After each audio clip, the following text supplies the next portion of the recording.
Hi friends, నేను సారా, మీరు చూస్తున్న తెలుగు పీసీ వరల్డ్.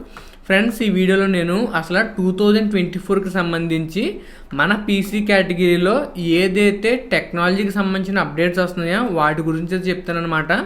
మీరు ఈ అప్డేట్స్ని ఎలా అనుకోవచ్చు అంటే, ఒక ప్రోడక్ట్ మన పీసీకి సంబంధించిన కాంపోనెంట్స్ ఏమైతే ఉంటాయో ఆ కాంపోనెంట్స్ మనకి ప్రజెంట్ ఎలాగ మారుతున్నాయి అండ్ దాంట్లో వచ్చి ఇన్నోవేషన్స్ ఏమైతే ఉంటాయో వాటి గురించి అయితే మాట్లాడతాను. మనం కనుక ఫస్ట్ ఇన్నోవేషన్ గురించి మాట్లాడుకున్నాం అనుకోండి, ఫస్ట్ ఇన్నోవేషన్ వచ్చేసరికి పవర్ సప్లైస్లో ఉంటుంది అనమాట. 2024లో మనం పవర్ సప్లైకి సంబంధించి చాలా డిఫరెన్సెస్ని అయితే చూడబోతున్నాం. చాలా డిఫరెన్సెస్ అంటే మనకి లైక్ ఈ పవర్ సప్లైస్ని కనుక మనం చూసుకున్నాం అనుకోండి, పవర్ సప్లైస్లో మనకి ఎప్పుడు కూడా ఫ్యాన్స్ అయితే ఉంటాయి. ఒక ఫ్యాన్ అయితే ఉంటుంది. సో ఆ ఫ్యాన్ ఏం చేస్తుందంటే పవర్ సప్లై ఏదైతే ఉందో ఆ కాంపోనెంట్స్ని ఎప్పటికప్పుడు కూల్ చేస్తూ ఉంటుంది. బట్ ఇప్పుడు చూసుకున్నాం అనుకోండి, ఆ పవర్ సప్లైస్లో మనకి ఆ ఫ్యాన్స్ ఏమైతే ఉంటాయో కంప్లీట్గా ఫ్యాన్స్ లేకుండా మనకి పవర్ సప్లైస్ అయితే వస్తూ ఉన్నాయి. మీరు నన్ను ఒక క్వశ్చన్ అయితే అడగచ్చు, అదేంటన్నా ఇప్పుడేంటి పవర్ సప్లైస్ మనకి ఫ్యాన్లెస్ పవర్ సప్లైస్ ఎప్పటి నుంచో ఉన్నాయి కదా, ఇప్పుడు కొత్తగా ఏం లేవు కదా అని చెప్పేసి మీరు అయితే అడగచ్చు. అది నిజమే ఫ్రెండ్స్. యాక్చువల్గా మనకి ఫ్యాన్లెస్ పవర్ సప్లైస్ అయితే ఉన్నాయి. బట్ ఆ ఫ్యాన్లెస్ పవర్ సప్లైస్ ఉన్నప్పటికీ కూడా వాటి యొక్క పవర్ అవుట్పుట్ అనేది కొంతవరకు లిమిటెడ్గానే ఉండేది. అండ్ దాంతోపాటు మనకి పవర్ సప్లై యొక్క సైజ్ అనేది కొంతవరకు మనకి కొద్దిగా అంటే నార్మల్ సైజులోనే ఫిట్ అయ్యేది. అండ్ ఏదైతే పవర్ ఉంటుందో పవర్ తక్కువ ఉండేది. అలాగే ఎఫిషియన్సీ కూడా మనకి కొంతవరకు తక్కువ అయితే ఉండేది. బట్ ఇప్పుడు కూలర్ మాస్టర్ నుంచి కొత్తగా కొన్ని పవర్ సప్లైస్ని అయితే వాళ్ళు షోకేస్లు అయితే పెట్టారనమాట. వాళ్ళు చాలా బెస్ట్ ఎఫిషియన్సీస్ని ఆ పవర్ సప్లైలో చూపించారు.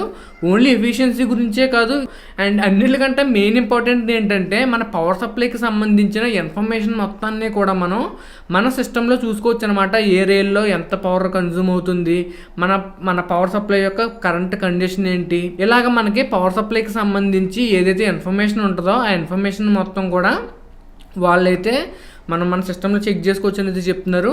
అంతేకాదు ఇది ఫ్యూచర్లో వీళ్ళు ఈ పవర్ సప్లైస్ అయితే తీసుకొస్తారంట. బట్ జనరల్గా మనం ప్రైజెస్ గురించి మాట్లాడుకున్నాం అనుకోండి, ప్రైజెస్ అనేవి నార్మల్ వాటితో కంపేర్ చేసుకున్నట్లయితే ఖచ్చితంగా మనకి ఈ పవర్ సప్లైస్ అనేది కొంతవరకు ప్రైస్ ఎక్కువైతే ఉంటుందని అయితే అంటున్నారు.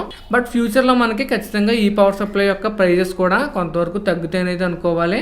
సో ఈ ఎఫిషియన్సీ ఏదైతే ఉందో ఎఫిషియన్సీ బాగా పెరిగిందని చెప్పాను కదా. ఇంతలో ఎఫిషియన్సీ పెరగడానికి గల కారణం ఏంటంటే వీళ్ళు కొద్దిగా ఇన్నోవేషన్స్ అయితే తీసుకొచ్చారంట. అంతేకాకుండా వీళ్ళు యూజ్ చేసిన కాంపోనెంట్స్ ఏమైతే ఉన్నాయో ఆ కాంపోనెంట్స్ అన్నీ కూడా చాలా క్వాలిటీ కాంపోనెంట్స్ని యూజ్ చేయడం వల్ల వీళ్ళు అంత తక్కువ హీట్తో ఇంత మంచి ఎఫిషియన్సీని అయితే పొందగలిగారని చెప్పేసి వాళ్ళైతే చెప్తున్నారు, కూలర్ మాస్టర్ వాళ్ళైతే చెప్తున్నారు.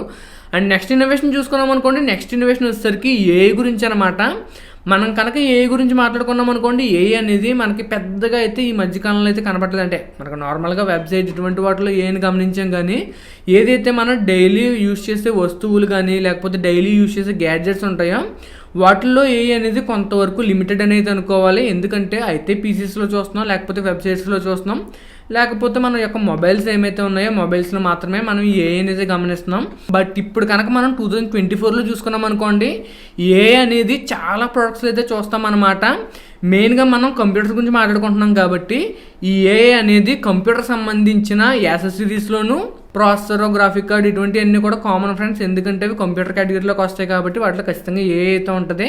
బట్ నాకు సర్ప్రైజింగ్ ఏమనిపించిందంటే మన కీబోర్డ్స్ ఏమైతే ఉంటాయో కీబోర్డ్స్లో ఏ యూజ్ చేస్తారంట, మన మౌస్ ఏదైతే ఉంటుందో మౌస్లో ఏ యూజ్ చేస్తారంట, అలాగే మనకి మానిటర్స్ ఉంటాయి కదా, చివరికి మానిటర్స్లో కూడా ఏఐనైతే యూజ్ చేస్తారంట. సో ఇవి ఎందుకు యూజ్ చేస్తారంటే ఈ ఏఐ వల్ల ఎవరైతే గేమ్స్ ఆడతారో అటువంటి వాళ్ళకి ట్రాకింగ్ ఏదైతే ఉంటుందో ట్రాకింగ్ ఈజీగా ఉంటుందని, లేకపోతే ఎనిమీస్ ఎక్కడ ఉన్నారో సో ఎనిమీస్ని చెప్పడం కోసం కానీ ఇటువంటి వాటిలన్నిటి కోసం కూడా ఈ ఏఐ ఏదైతే ఉందో ఏఐ యూజ్ వద్దని చెప్పేసి మనకి ఎవరైతే మ్యానుఫ్యాక్చర్ చేస్తారో వాళ్ళైతే చెప్తున్నారు. బట్ మీకు ఒక డౌట్ అయితే రావచ్చు, అలా చేస్తే కనుక మరి అది గేమ్ రూల్స్కి విరుద్ధం కదా, మనం హ్యాక్ చేసినట్లు అవుతుంది కదా అని చెప్పేసి కొంతమందికి డౌట్ అయితే వస్తుంది. సో దీనికి సంబంధించిన ఆన్సర్ ఏంటంటే, బేసిక్గా మనకి ఒక కంప్యూటర్లో హ్యాక్ జరిగింది లేకపోతే చీట్స్ యూజ్ చేస్తుందని ఎలా తెలుస్తుందంటే, గేమ్కి సంబంధించిన సోర్స్ ఫైల్స్లో చేంజెస్ చేస్తారు కాబట్టి కొన్నిసార్లు మనకి అవి కనిపెట్టి ఛాన్స్ అయితే ఉంటుంది. అదే మనం మానిటర్లో చూసుకున్నాం అనుకోండి, మానిటర్లో కనుక ఇటువంటి ఏని యూజ్ చేసినట్లయితే అది మనకి ప్రాసెసర్కి తెలియదు. ఎందుకంటే గేమ్ ఏదైతే ఉందో గేమ్ నార్మల్గానే రన్ అవుతూ ఉంటుంది. ఆ వీడియో మనం ఏదైతే చూస్తున్నామో ఆ వీడియోని అనలైజ్ చేయడం వల్ల మనకి ఇక్కడ ఎనిమిస్ ఉన్నారు అక్కడ ఎనిమిస్ ఉన్నారని చెప్పగలుగుతుంది. కాబట్టి అసలు ఆ వీడియోని అనలైజ్ చేసినట్టు కానీ అది మనకు చూపిస్తున్నట్టు కానీ మన కంప్యూటర్కి అయితే తెలియదు అనమాట. సో కరెక్ట్గా చెప్పాలని అనుకుంటే ఇటువంటి చీట్స్ ఏమైతే ఏవైతే ఉంటాయో మనకి ఏని యూజ్ చేసుకుని మనం కనుక గేమ్ని చీట్ చేస్తున్నట్లయితే ఆ సిస్టమ్ మ్యానుఫ్యాక్చరర్కి మనం చీట్ చేస్తున్నాం అన్న విషయం తెలియడం దాదాపు అసాధ్యం అయితే అనుకోవచ్చు. చూడాలి మరి అసలు వీటికి సంబంధించి గేమ్స్ కానీ గేమ్ డెవలపర్స్ కానీ ఏమని చెప్తారో ప్రజెంట్ మనకైతే తెలియదు. ఒకవేళ అప్డేట్ వస్తే మాత్రం ఖచ్చితంగా నేను మన ఛానల్లో వాటికి సంబంధించిన అప్డేట్స్ కూడా పోస్ట్ చేస్తూ ఉంటాను. అండ్ మనం నెక్స్ట్ చూసుకున్నాం అనుకోండి, నెక్స్ట్ ఇన్నోవేషన్ వచ్చేసరికి మనం డ్యూయల్ స్క్రీన్ ల్యాప్టాప్స్ అయితే చూస్తూ ఉంటాం. సో చాలా మందికి ఒక డౌట్ అయితే వస్తుంది, డ్యూయల్ స్క్రీన్ ల్యాప్టాప్ అంటే మేబీ డ్యూయల్ స్క్రీన్ అంటే మనకి ఎప్పటి నుంచో ఉన్నాయి కదా బ్రో, మెయిన్గా ఒక స్క్రీన్ ఉంటుంది అండ్ కింద ఒక స్క్రీన్ కానీ లేకపోతే మనం ఎడిషనల్గా ఒక స్క్రీన్ కనుక్కొని దాన్ని మనం సైడ్కి కలుపుకునే ఛాన్స్ ఉంటుంది కదా, ఇందులో కొత్త ఏముందని చెప్పేసి కొంతమంది అయితే అనుకుంటూ ఉంటారు. యాక్చువల్గా ఈ డ్యూయల్ స్క్రీన్స్ అనేవి మనం రెగ్యులర్గా యూజ్ చేసే డ్యూయల్ స్క్రీన్స్ అయితే కాదు. యాక్చువల్గా మనం చూసుకున్నాం అనుకోండి, మన ల్యాప్టాప్స్ అనేవి కింద ఉండి అలా పైకి ల్యాప్టాప్ కింద అయితే వస్తుంది కదా, మనకి ఎల్ షేప్ లాగా అయితే ఉంటుంది.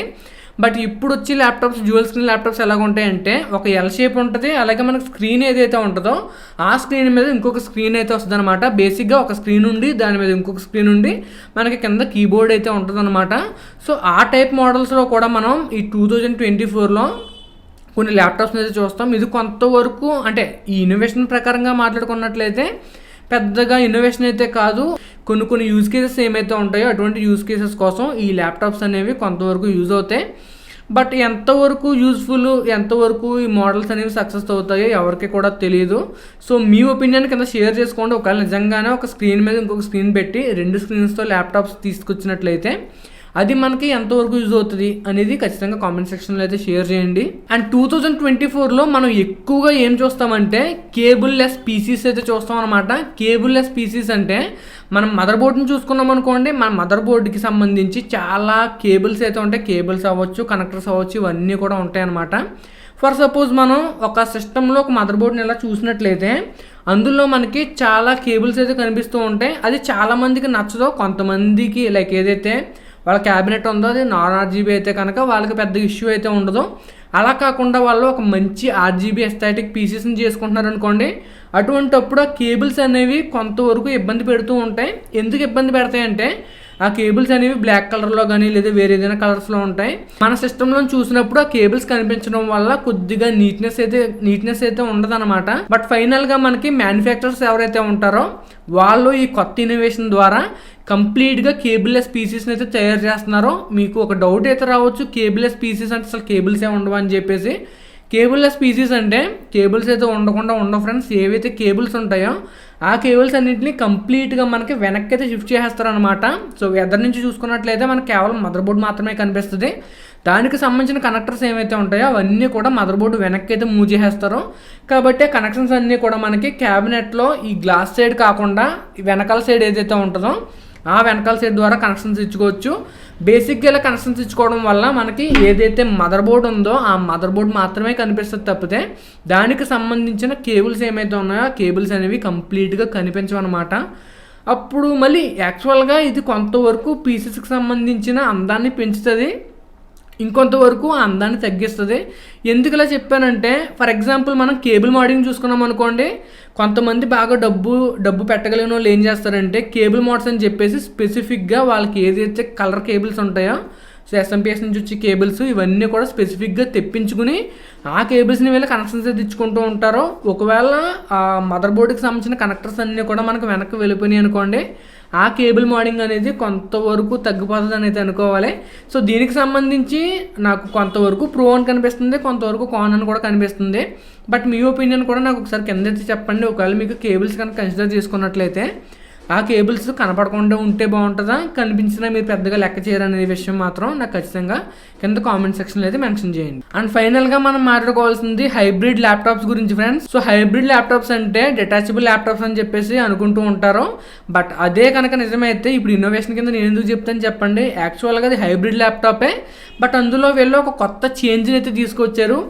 ఆ చేంజ్ ఏంటంటే జనరల్గా మనకు కావాల్సిన సాఫ్ట్వేర్స్ ఉంటాయి, మనకు కావాల్సిన అప్లికేషన్స్ ఉంటాయి, అలాగే వెబ్కి సంబంధించిన యాక్సెస్ ఏదైతే ఉంటుందో వెబ్సైట్ని యాక్సెస్ చేయడం ఇవన్నీ కూడా మనకి ల్యాప్టాప్ మోడ్లో యూజ్ చేసుకుంటున్నప్పుడు చాలా బాగుంటాయి అన్నమాట.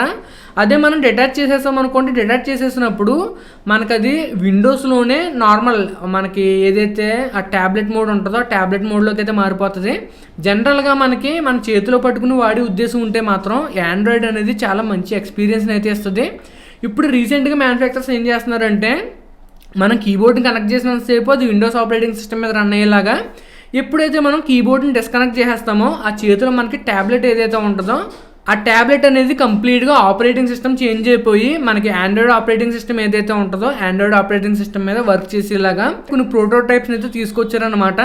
సో నాకు అది చూసిన వెంటనే చాలా హ్యాపీగా అయితే అనిపించింది. ఎందుకంటే మనకు ఎప్పుడైనా కానీ, నేను పర్సనల్గా అయినా కూడా మనకి ఏదైనా వర్క్స్ ఉన్నప్పుడు ఖచ్చితంగా విండోస్ ఆపరేటింగ్ సిస్టమ్ అనేది చాలా బాగా అయితే యూజ్ అవుతుంది. అదే మనకి నార్మల్గా ట్యాబ్లెట్ మోడ్లో కట్ట యూజ్ చేసుకోవాలనుకుంటే విండోస్తో కంపేర్ చేసుకున్నట్లయితే ఆండ్రాయిడ్ అనేది చాలా బాగుంటుంది. అది మీ అందరికీ కూడా తెలుసు. మీరు విండోస్ బాగా ఇష్టపడతారా లేకపోతే ఆండ్రాయిడ్ని బాగా ఇష్టపడతారా, ఖచ్చితంగా ఇది కూడా నా కామెంట్ సెక్షన్లో అయితే చెప్పండి, నేను ఖచ్చితంగా తెలుసుకుంటాను. సో ఈ 3 క్వశ్చన్స్ కూడా మన ఆడియన్స్ సంబంధించి చాలా ఇంపార్టెంట్ క్వశ్చన్స్ అనమాట నేను అడిగినవి. ఖచ్చితంగా మీ ఒపీనియన్ కామెంట్ సెక్షన్లో అయితే షేర్ చేసుకోండి. నాకు కూడా మన ఆడియన్స్ ఏమనుకుంటున్నారో ఆ విషయాలు అయితే తెలుస్తూ ఉంటాయి. ఒకవేళ నిజంగానే మనకి ల్యాప్టాప్స్ అనేవి ఇలా హైబ్రిడ్తో తీసుకొస్తే కనుక మనం కొనటానికైతే మాత్రం చాలా యూస్ఫుల్గా అయితే ఉంటాయి. ఎందుకంటే కొన్ని విషయాల్లో మనకి ఆ ట్యాబ్లెట్ అనేది చాలా మంచిగా అయితే యూజ్ అవుతుంది.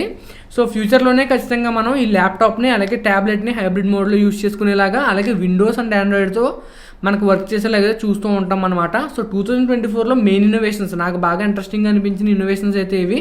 మీ ఒపీనియన్స్ అన్నింటినీ కూడా కింద కామెంట్ సెక్షన్లో అయితే షేర్ చేసుకోండి. సో ఇది ఫ్రెండ్స్, ఈరోజు వీడియో అయితే మీకు నచ్చింది అనుకుంటున్నాను. నచ్చితే కనుక లైక్ చేయండి, షేర్ చేయండి, సబ్స్క్రైబ్ చేసుకోండి. నేను సారామ్ సైనింగ్ ఆఫ్ గైస్, బాయ్.